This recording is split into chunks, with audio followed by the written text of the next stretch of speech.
Bonjour et bienvenue dans cette nouvelle vidéo. Pour ceux et celles qui sont nouveaux sur cette chaîne, mon nom est Andrea et je suis coach de santé holistique et entrepreneur et ma mission c'est de vous aider à vivre des vies plus saines et naturelles grâce à la nutrition, aux plantes médicinales et à la pleine conscience. Aujourd'hui je parlerai d'un sujet qui me tient particulièrement à cœur et qui malheureusement est encore tabou dans notre société actuelle et c'est le cycle menstruel et plus précisément comment synchroniser votre vie à votre cycle menstruel.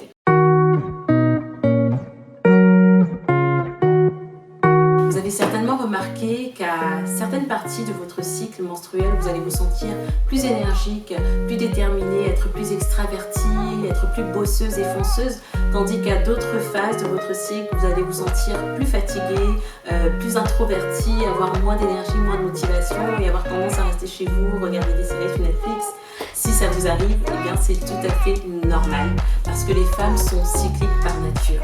Nous traversons 4 phases différentes pendant notre cycle menstruel et pendant ces phases-là, on a vraiment des hormones qui fluctuent, on a des changements hormonaux qui se passent et c'est normal qu'on ait des besoins nutritionnels différents, tant sur le plan physique que le plan émotionnel et mental. Dans cette vidéo, je partagerai avec vous des astuces pour harmoniser votre cycle menstruel, améliorer votre bien-être émotionnel, physique et mental en synchronisant votre vie à votre cycle menstruel. C'est parti!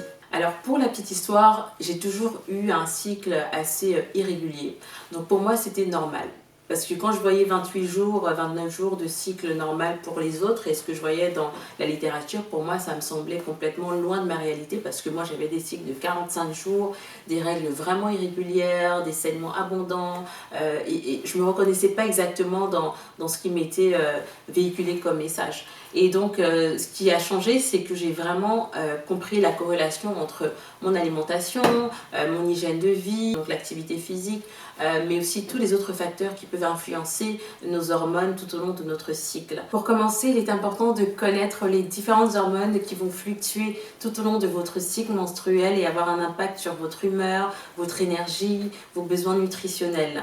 Alors ces 5 hormones sont l'œstrogène, la progestérone, l'hormone folliculostimulante aussi appelée FSH, l'hormone lutéinisante aussi appelée LH et la testostérone. Alors la première phase du cycle menstruel, c'est la phase menstruelle et c'est la période pendant laquelle vous allez avoir vos règles.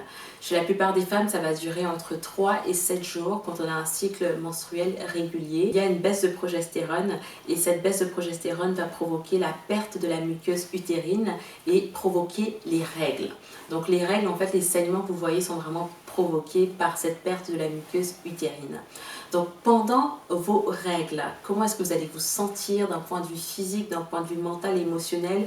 Vous allez avoir moins d'énergie. Prenez du temps pour vous, prenez le temps de vous reposer, prenez du temps pour dormir, faites des activités relaxantes, le monde ne va pas s'arrêter. Quand on a une famille, quand on est maman comme moi, que j'ai mes règles ou pas mes règles, vraiment la vie continue, mes enfants ont toujours besoin de moi. Mais c'est important de s'aménager des petits moments où on peut se relaxer, se détendre. Par exemple, prendre des bains chauds à base de sel d'Epsom, ça permet vraiment de détendre votre corps, de relaxer votre esprit et ça vous accorde un petit moment de répit pour vous-même. Si vous avez l'habitude de faire du sport de manière intense, réduisez la cadence, vraiment réduisez. Privilégiez les activités plus douces comme la marche, le yoga, la natation. Moi, pendant mes règles, ce que j'aime bien faire, parce que c'est le début de mon cycle, c'est d'écrire mes intentions pour le mois à venir. Donc, pendant la période de mes règles, c'est une période vraiment introspective où je vais pratiquer beaucoup d'écriture, le journaling, comme on l'appelle. D'un point de vue nutritionnel, votre corps a des besoins spécifiques pendant la période de vos règles. Vous avez besoin de rééquilibrer les niveaux de fer que vous perdez quand vous saignez pendant vos règles. Et le meilleur moyen de faire ça, c'est à travers l'alimentation. J'ai toujours qu'il faut toujours aller chercher dans l'alimentation les besoins qu'on a avant d'aller ajouter des suppléments, des compléments alimentaires. Donc dans l'alimentation, allez chercher les aliments qui sont très riches en fer naturellement. Il y en a beaucoup, comme les épinards par exemple, le chou frisé, les betteraves, les gombos, les haricots, les lentilles, les pois chiches. C'est très riche en fer également. Et vous pouvez également ajouter à ça des plantes médicinales comme la tisane d'ortie, le moringa, le pissenlit. Ce sont des plantes qui sont vraiment riches en fer. Donc vous pouvez les ajouter à votre quotidien si vous sentez que vous avez un besoin. En général, elles sont très bénéfiques, elles ne sont pas nocives pour votre santé. Vous pouvez toujours vous documenter sur les bienfaits de ces plantes-là, les contre-indications. Mais comme je vous ai dit, elles sont tout à fait sécuritaires quand vous n'avez pas de problème de santé en particulier, juste pour vous apporter votre boost en fer dont vous avez besoin. Privilégiez les soupes, privilégiez les bouillons parce que votre corps en a besoin. On a tendance à être ballonné pendant la période des règles. Beaucoup de femmes rencontrent des problèmes de digestion quand elles ont leurs règles et c'est normal. Mais vous pouvez aussi trouver des alternatives naturelles pour contrer ça et ça passe par l'alimentation. Consommer des aliments riches en fibres comme la patate douce, les épinards, le chou frisé, les légumineuses sont très riches en fibres. Évitez tout ce qui est sucre, évitez aussi tout ce qui est viande rouge, produits laitiers parce que ça a tendance à augmenter vos douleurs. Donc les crampes menstruelles, si vous en souffrez, commencez par couper votre consommation de viande rouge et ça aura un effet réel. Et vous pouvez me faire un retour parce que ça c'est quelque chose qui fonctionne avec toutes les femmes que j'accompagne. Quand vous coupez la viande rouge, vous coupez les produits laitiers, vous voyez une claire différence sur votre cycle menstruel, en particulier sur vos règles. Privilégiez également les aliments qui vont être riches en oméga 3, qui sont aussi appelés les bons gras, parce que les bons gras permettent de réduire l'inflammation et donc aussi de réduire les douleurs que vous pouvez rencontrer pendant vos règles. Les avocats, les poissons, certains poissons gras comme le saumon, les sardines, les huile d'olive, huile d'avocat, c'est très riche en oméga 3. Certaines graines comme les graines de chia, les graines de lin sont hyper riches en oméga 3 et sont bénéfiques pour vous. Ça permet également de stabiliser votre humeur. Passons maintenant à la deuxième phase du cycle menstruel qui est la phase folliculaire. Alors la phase folliculaire commence quand vos règles se terminent et va durer environ 7 à 10 jours. Et ce qui se passe pendant cette phase-là, c'est que votre glande pituitaire va libérer une hormone qui s'appelle FSH, l'hormone folliculostimulante. Et cette hormone-là va aller stimuler les follicules de vos ovaires qui contiennent vos ovules. Donc en gros, votre corps se prépare tranquillement à l'ovulation. Et d'un point de vue hormonal, votre niveau d'œstrogène et de testostérone va augmenter. Et ça va se traduire par un regain d'énergie. Vous allez vous sentir plus énergique que pendant vos règles. Vous allez avoir plus de drive, plus de détermination, plus de motivation. La testostérone qui va augmenter va aussi provoquer une hausse de votre libido et l'œstrogène qui augmente va aussi augmenter votre côté extraverti et réduire votre appétit. C'est vraiment une période intéressante parce que vous sortez d'une période de cocooning où vous vous sentiez fatigué, où vous preniez soin de vous, à une période où votre énergie commence à revenir progressivement et vous donne envie d'aller plus vers les autres, de connecter plus aux autres, de prendre plus de risques et d'atteindre vos objectifs. N'hésitez pas à pratiquer plus d'exercices physiques. Vous avez le droit à cette période-là de pratiquer du sport de manière plus intense parce que vous avez plus d'énergie et que vos niveaux de testostérone sont plus élevés. Donc n'hésitez pas à vous lancer dans ces activités-là puisque votre appétit va être réduit. Donc ce que je conseille, c'est vraiment d'aller chercher des repas plus légers.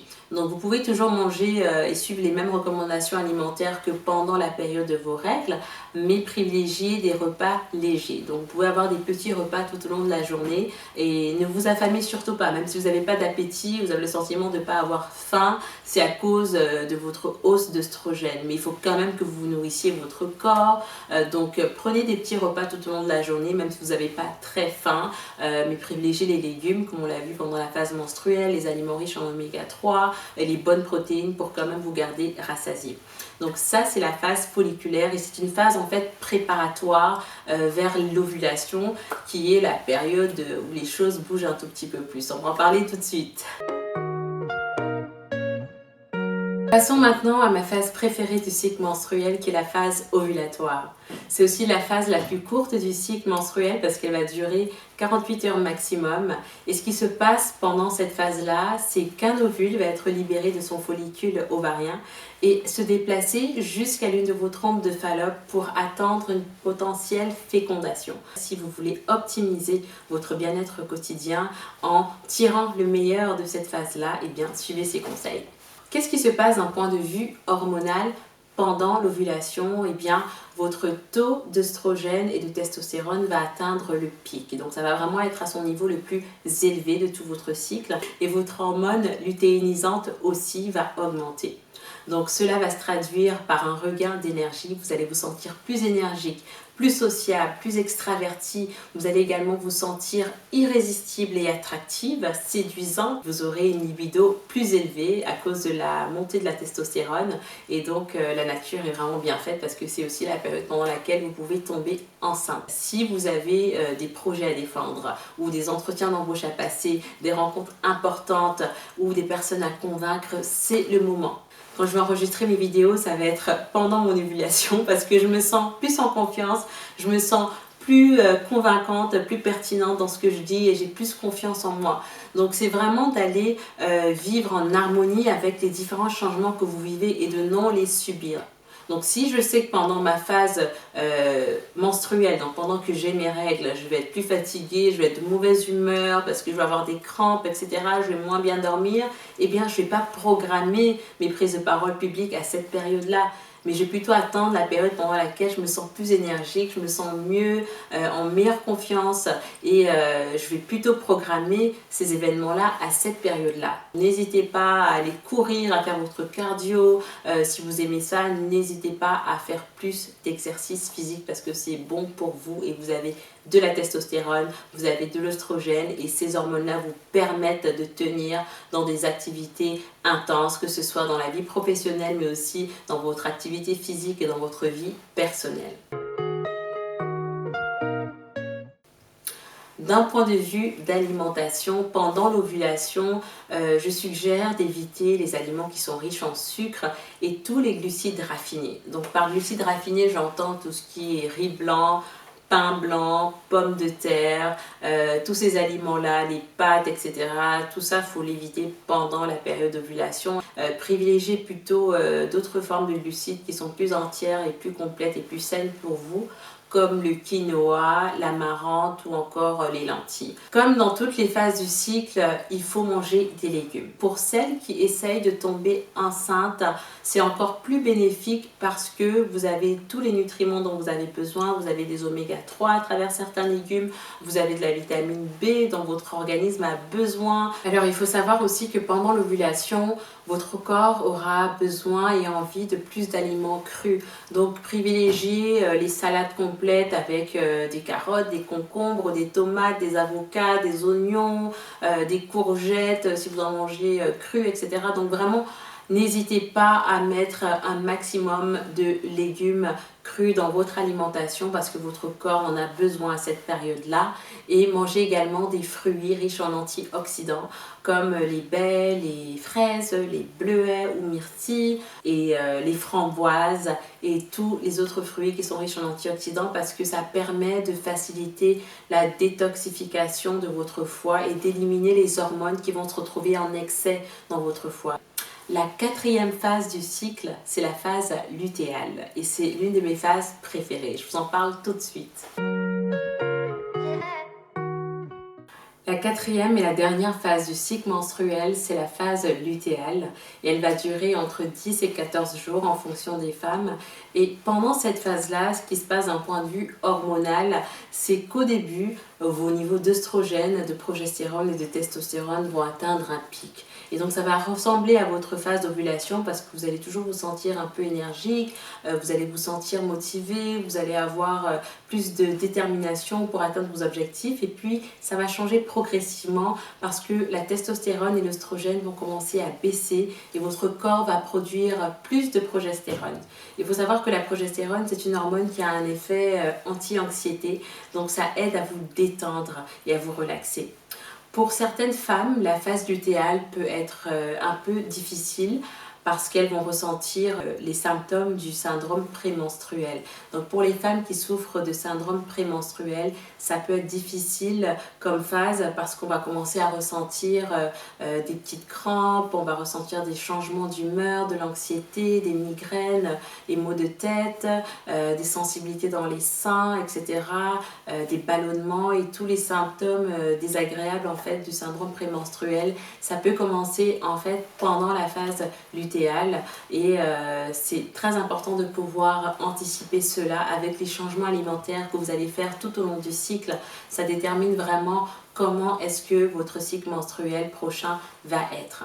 Puisqu'on arrive à la fin d'un cycle, c'est un moment où il faut privilégier l'organisation, la planification. Donc il faut terminer les tâches que vous n'avez pas terminées, les projets qui sont restés en suspens, il faut les achever. C'est un bon moment pour faire un nettoyage chez soi, un ménage à fond, pour se débarrasser de tout ce qui ne nous sert plus. C'est vraiment la période idéale pour faire le point et pour se préparer au nouveau cycle qui arrive.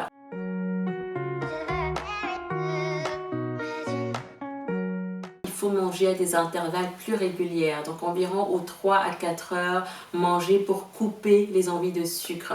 Donc le fait de manger des aliments qui vont être riches en protéines, riches en bons gras, ça va vous garder rassasié et ça va empêcher que les envies de sucre soient trop récurrentes. Donc c'est très important de pouvoir prendre cette habitude-là pendant la phase lutéale, de manger plus régulièrement et de ne pas subir ces envies de sucre-là et de sauter sur tout ce qui bouge, des chocolats, des bonbons, des pâtisseries, etc.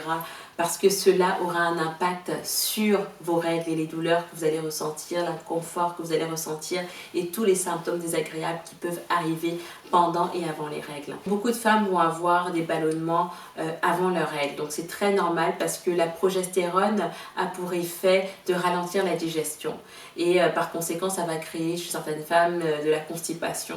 Donc il faut pouvoir contrer ça en adoptant une alimentation qui est riche en fibres, en consommant beaucoup d'eau. Buvez énormément d'eau pendant cette période-là parce que ça va permettre de faciliter votre digestion, de lutter également contre la rétention d'eau qui peut arriver pendant cette phase-là. Si vous avez des règles douloureuses d'habitude, commencez à prendre vos plantes médicinales la semaine précédant vos règles. Par exemple, vous pouvez consommer votre tisane de framboisier, d'achillée millefeuille, de sauge, d'ortie, de mélisse. Ça a un super effet sur le stress et l'anxiété. Vous pouvez faire un mélange de tout ça. Vous pouvez également vous procurer une tisane déjà faite, comme la tisane Happy Period que je propose, qui est vraiment bénéfique pour calmer tout ce qui est règles douloureuses, irrégulières et tout le syndrome prémenstruel que beaucoup de femmes peuvent expérimenter. Donc n'attendez pas d'être en plein dedans pour commencer à faire ces changements-là, mais la phase lutéale, c'est vraiment le moment d'anticiper et de commencer à mettre en place tous les changements nécessaires pour vivre une phase menstruelle et des règles harmonieuses. Optez également pour des aliments riches en vitamine B, en calcium, en magnésium et en fibres parce qu'ils aident à lutter contre les envies de sucre, à réduire les bouffées de chaleur que certaines femmes peuvent vivre pendant cette période-là, mais aussi à faciliter l'élimination des hormones qui se retrouvent en excès dans notre organisme. Vous pouvez opter par exemple pour la patate douce, les ignames, les courges, le panais, plein de légumes racines qui sont vraiment bénéfiques pour votre santé et qui ont pour avantage de couper et de réduire les envies de sucre qu'on peut avoir pendant la phase lutéale. Une des choses importantes aussi à faire pendant la phase lutéale et même je dirais pendant tout le cycle menstruel, c'est d'éviter les aliments riches en produits laitiers, les aliments qui vont être transformés, donc tout ce qui va être fait à partir d'aliments transformés que vous allez trouver dans des boîtes qui ne sont pas dans leur forme naturelle et originelle, évitez-les parce qu'en général ils sont remplis de mauvais gras et d'ingrédients qui ne sont pas nécessairement bénéfiques pour votre santé. Le plus important pendant son cycle menstruel, c'est vraiment d'être à l'écoute de son corps. Pendant 4 décennies, vous avez vos règles, donc c'est pas une période pendant laquelle vous devez souffrir, au contraire, vous avez la capacité et la possibilité de reprendre le contrôle sur cette partie de votre vie-là et ça passe par l'alimentation, ça passe par l'exercice, ça passe par la supplémentation, c'est-à-dire tout ce qui est plantes médicinales, compléments alimentaires et ça passe évidemment par le repos, par la conscience de soi, par des activités de pleine conscience qui vous permettent de vous reconnecter à vous-même, à votre sagesse intérieure et de pouvoir améliorer votre bien-être. J'espère vraiment que cette vidéo vous aura été utile. N'hésitez pas à me laisser vos questions si vous en avez, ça me ferait plaisir d'y répondre et j'espère vraiment que cela vous sera utile dans tous les plans de votre vie. N'hésitez pas à vous abonner à cette chaîne YouTube, à partager cette vidéo à toutes les femmes de votre entourage qui pourraient en bénéficier. Merci d'avoir regardé cette vidéo. Prenez soin de vous, prenez soin de vos corps, âme et esprit et je vous dis à très bientôt. Ciao!